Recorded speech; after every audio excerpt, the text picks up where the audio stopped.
So even though it's a bit of a murky, dull day, late afternoon today, I still got out into the woods, my local woods. I'm still coming out for my forest bathe.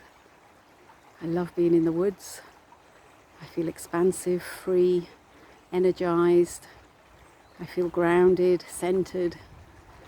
And this is because I drop into my body when I'm out in nature. There's no other option for it, actually. Once you're out and about in nature, going up and down hills, over muddy paths, over streams, you have to be present. You have to be in your body. You have to be watching, be very aware of where you're stepping. I don't want an accident out here.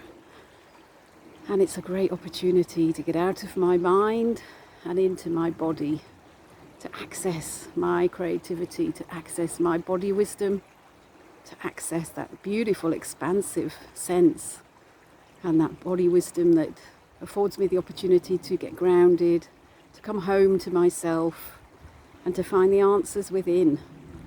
I spend a lot of my time in my head.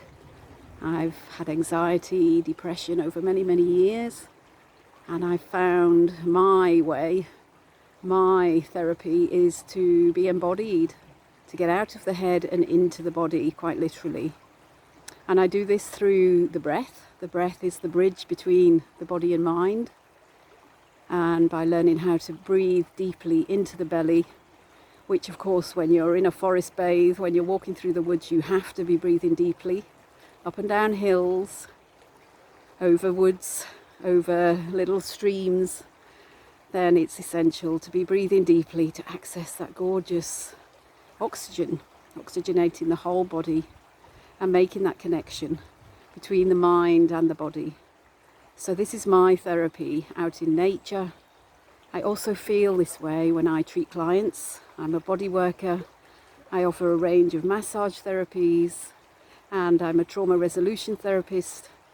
And it's the same for me when I'm doing body work. I get into my body. I provide that space, that capacity for my clients as well.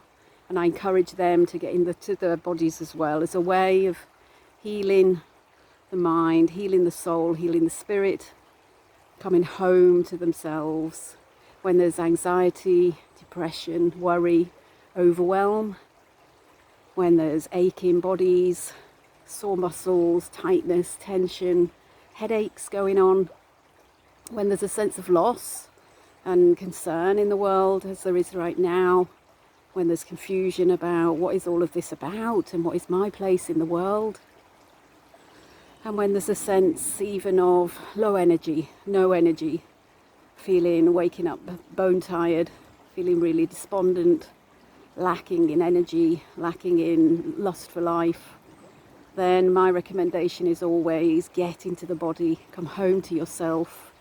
And this is how I support clients to feel well in their bodies again, to come home to themselves, to connect, make that connection through the breath, from the mind, which is a beautiful tool, of course. The mind's an amazing place, supports us in so many ways in life, but it's not our true selves. It's just a mere computer full of old programs and old ways of thinking and being and believing. However, our potency and our capacity for making decisions for ourselves, our potential is in the present tense, and we can only be in the present tense when we're in our bodies. When we're in our minds, we're projecting into the future, catastrophizing, procrastinating about things. We might be ruminating about the past, what we did, what we didn't do, what we should have done. Lots of shoulds there, and that's all mind stuff. However, when we drop into the body, that is where our true power lies. And if we can cultivate that practice of being in the body more often than not, then we can really come home to ourselves, get to know ourselves, access our deep wisdom and creativity and life force. And that's my intention. When I treat clients, every single session is different. Every single client is different, whether they come to me for an injury, through having had surgery, through feeling low, through conditions such as fibromyalgia, whatever the condition, it's often down to a sense of loss and being disconnected to ourselves. And so for me, the true therapy is coming home to ourselves,